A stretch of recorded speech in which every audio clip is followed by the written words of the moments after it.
Bonjour à tous, j'espère que vous allez bien. J'ai envie de vous faire un partage d'expérience qui va peut-être vous servir concernant la ressource des finances. Parce que comme vous l'avez peut-être déjà vu pendant cette formation, il y a différents types de ressources. Chez certaines personnes, c'est assez ancré que les ressources, c'est soit financières, soit matérielles. Pas que. Il y a aussi les ressources énergétiques, les ressources relationnelles, les ressources informationnelles. Bref, elles sont riches et variées et elles ont toute leur importance. Surtout l'aspect énergétique, parce que si celle-ci est en carence, ça va être difficile d'assurer le coup pour les autres ressources. Ce n'est pas le sujet, je me recentre. Donc là, c'est de vous faire un partage d'expérience concernant le sujet des ressources financières. Si vous l'avez peut-être déjà constaté, moi, pour principe, je ne veux plus contracter de crédit.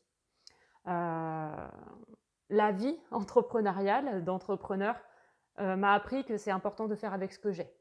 Pour moi, le crédit, c'est vraiment en cas d'urgence, en cas d'exception, parce que ça pousse à la consommation, ça pousse à vouloir obtenir plus, ça pousse à dire que je n'ai pas assez, ça pousse à aller au-delà de ce qu'on a déjà. Pour moi, je pense qu'on est tous plein de richesses, qu'on a déjà une boîte à outils qui est amplement suffisante pour apporter de la valeur à autrui, pour pouvoir contribuer en tant qu'entrepreneur en fonction de nos différentes spécialités. Certains ont de la difficulté à faire ce que je dis ou à réaliser ce que je dis, à accepter ou à mettre en place parce qu'ils se connaissent mal. C'est pour ça que j'ai vraiment voulu axer cette formation au niveau de la gestion des ressources avec les outils de connaissance de soi que sont les clés du design humain et les clés génétiques.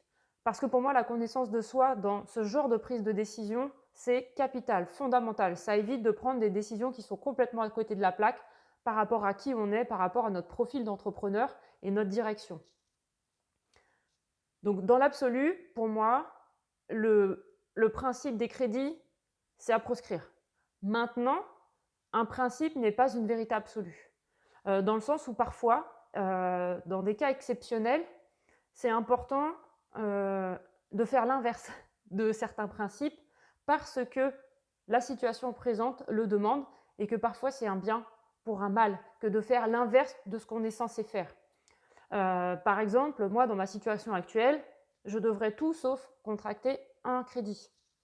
Sauf que ma situation entrepreneur personnelle et le fait que je me connaisse bien, mais je reviendrai sur ce sujet-là, fait que pour moi, c'est la meilleure solution à prendre maintenant, de contracter ce crédit. Et en même temps, vous le savez que trop bien, être entrepreneur, c'est prendre des risques. Donc, bien sûr que chaque décision comporte un risque, comporte des avantages et des inconvénients.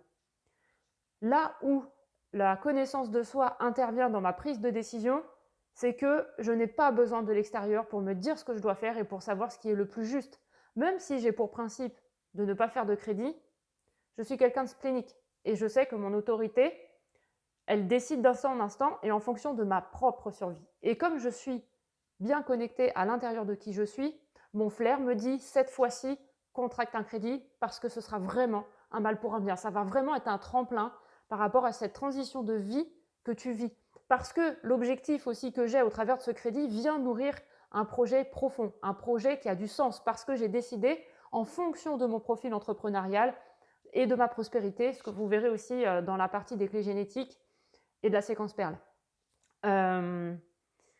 La connaissance de soi fait aussi que, en tant qu'entrepreneur, comme maintenant, et entrepreneuse, je me connais bien.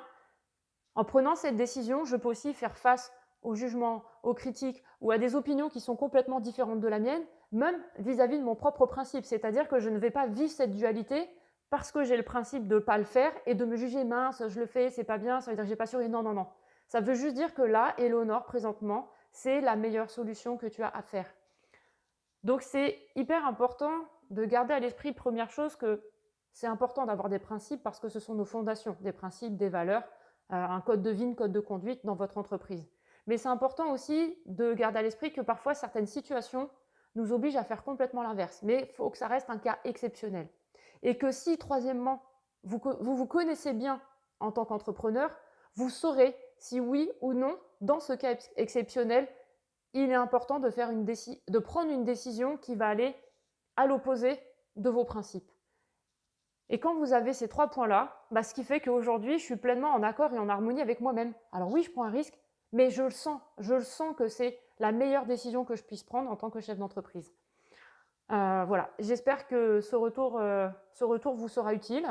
Si vous avez des questions ou vous-même, vous vivez actuellement une situation un peu similaire, même sur un autre type de ressources, hein, pas forcément sur les finances, je vous invite à le partager, à faire une vidéo, à faire un commentaire, peu importe le contenu, la forme, du moment que vous êtes à l'aise pour pouvoir partager ça aux autres.